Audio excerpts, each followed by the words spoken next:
Well, hello there. Hello, hello, hello. As some of you have put together from the pictures that I posted and some of the responses to questions and comments, I have purchased a Geissele 16-inch upper as I continue to assault rooftop defense with my payment information. The irony is the amount of money that I put this rifle back together with, because it's the Carnicon lower, but I put a SSA EX and OD green to the back of it. I was planning on getting an OD green upper, but Geissele wants to treat OD green like a limited release sneaker or something, but that's the real deal. That's the real deal. I wanted an OD green upper, and I was gonna do all that, but here we are with this eyesore. And I will continue, by the way, to make ridiculous slings. I have multicam black, ranger green, and the camouflage that works down here, multicam tropic, which is also what these rail panels are in this hand grip. But the funny thing is, I put this upper and this lower back together. Total cost is exactly what a 16-inch rifle from Geissele would cost, but I already had these parts. So it was stupid to try to buy another rifle and then have this laying around. I don't have infinite space, and despite being single again at this stage of my life, I don't need to just buy a bunch of guns. So I was trying to be efficient with my money, and I do need nods at some point because I made an agreement with my buddy that if I don't get him by a certain date, he gets to come down here and punch me in the nuts, which I don't want. So this was a gift to myself after selling off a piece of jewelry that somebody never got, and I put the rest of the money into furniture.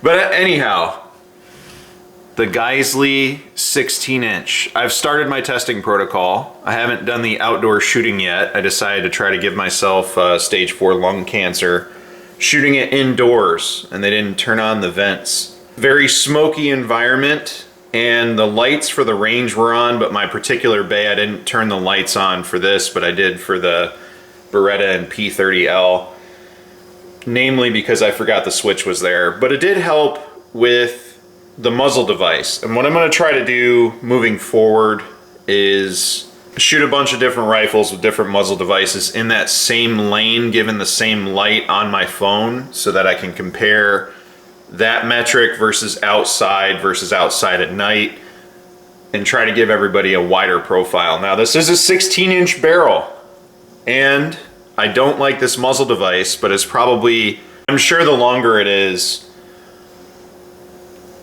the less obnoxious it will be, but it kind of almost acts as a muzzle brake.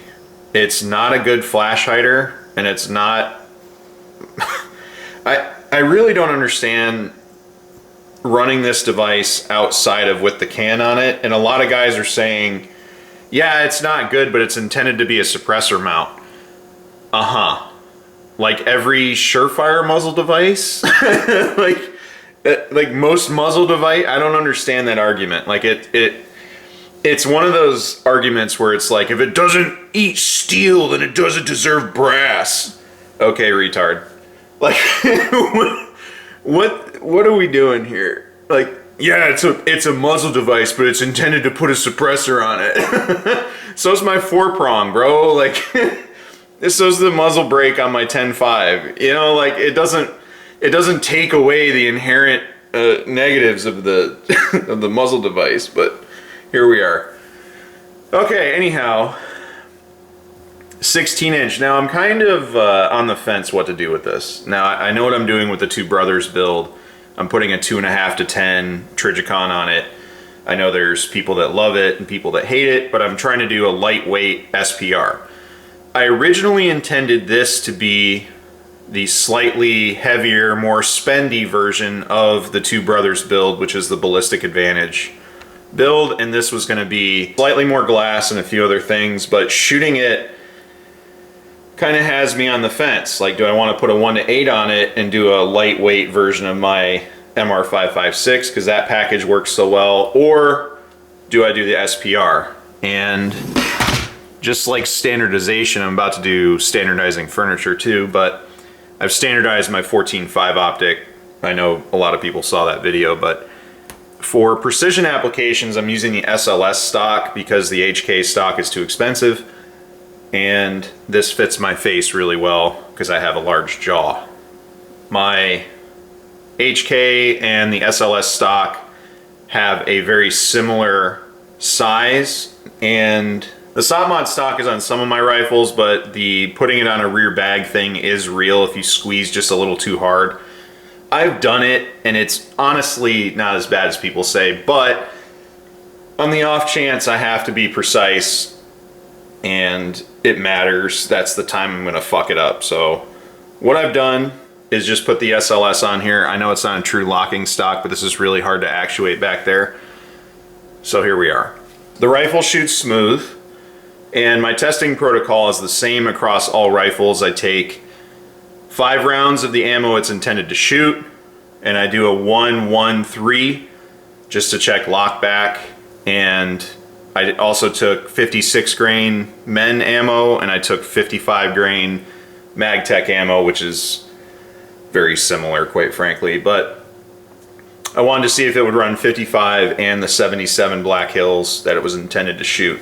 The very first round out of this was 55 grain. The reason that you shoot your rifles, one, I was testing, I put an H2 Super 42 in this, and I know that this is going to shoot suppressed. Whether I take this muzzle device off and put a Surefire on it or get into having a Huxworks can, we'll see. But I have reservations about doing both.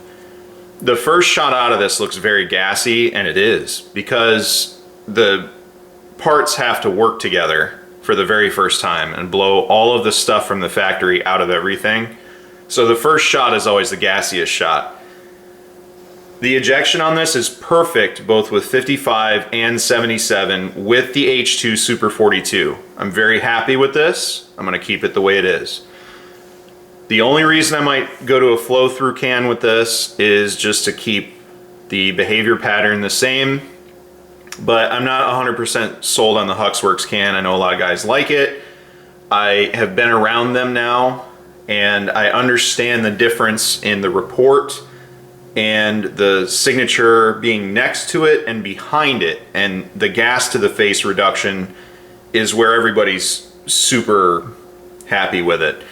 Now, a 16-inch gun with an intermediate gas system, which this has. This is the Geissele gas system. You can see the gas tube is there and not here, so it's not a mid-length. My ballistic advantage is a mid-length. This is an intermediate gas system or Geissele length, very similar to the Knights Armament length on their 16-inch barrels. But this has the opportunity to be a very excellent SPR-esque setup, or kind of like the 16-inch recce setup that my HKMR 556. So I don't know where I'm going to push it into yet. I have to shoot it some more, and I know it's going to have glass on it, so it's going to get an OKW versus a PLH or something that doesn't have a really focused hotspot, because I want to be able to push out to distance. That said though, having a lighter MR556 won't be bad, but also having a cold hammer forged chrome lined barrel in a precision application that's capable is also good. Anyways, back to the testing protocol. I did several single round lockback tests. The ejection was perfect, and I have no issue with the recoil impulse. I did this very quickly because I immediately identified that the air conditioning was on, but the vents weren't, and I wasn't trying to breathe in all that lead. Even though I did for myself, there were other shooters there, and I didn't want to breathe in their lead too. I wanted to get my shit done and get out. Which was kind of a mistake, because I only shouldered this thing properly a couple times, like pulled it in and did what I was supposed to. Shoots very smooth. I'm very happy with this, and you'll see the first couple shots are a little gassy. Again, that's the parts starting to work together under load of being shot, and hot gases going through, all that good stuff, blowing out the manufacturing dust and all that. So it started gassy, and then it progressively worked its way in. I shot probably about 5 to 10 rounds of 55 grain. It locked back sufficiently, no failure to lock back at all, no light primer strikes, nothing. And then I switched to Black Hills, which was great. 5 rounds, I did 2 lockbacks and then a 3-rounder. Did well. Now after that, I progressed to doing slightly faster pace. We call them hammer pairs. I did some hammer pairs just to see how it would perform. It stayed the same. And then I did some faster pace shooting just to make sure it would still lock back as I'm pressing the trigger.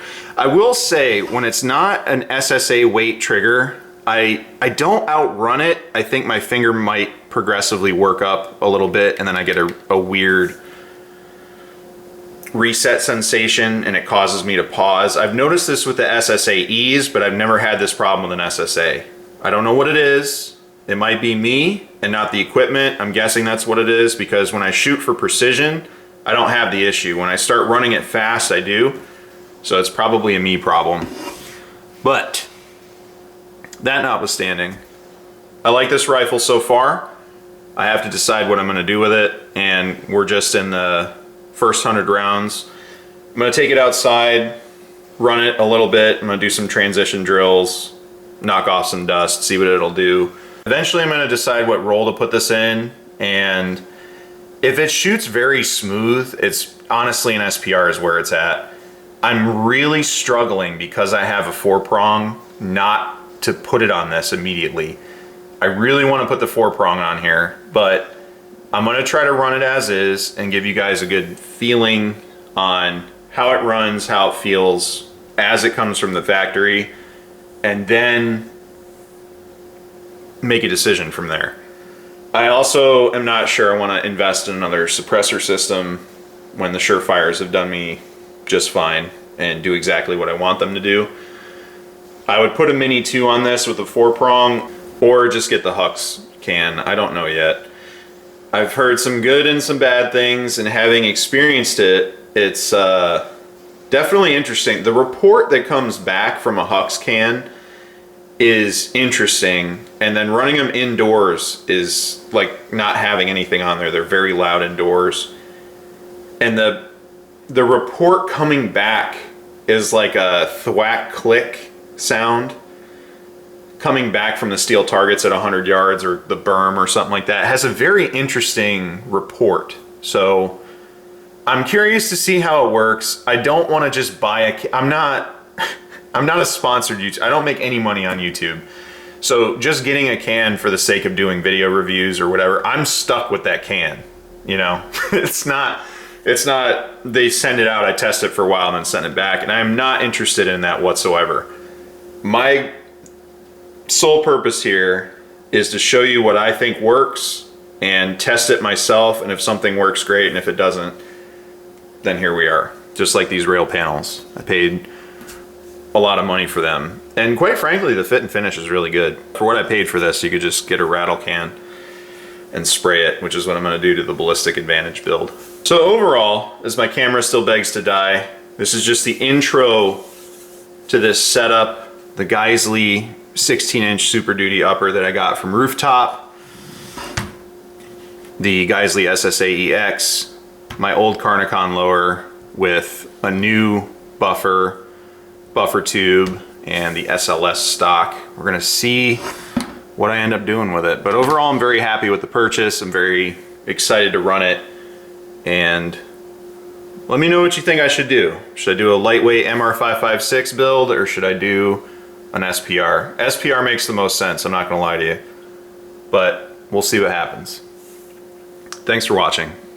Take care out there.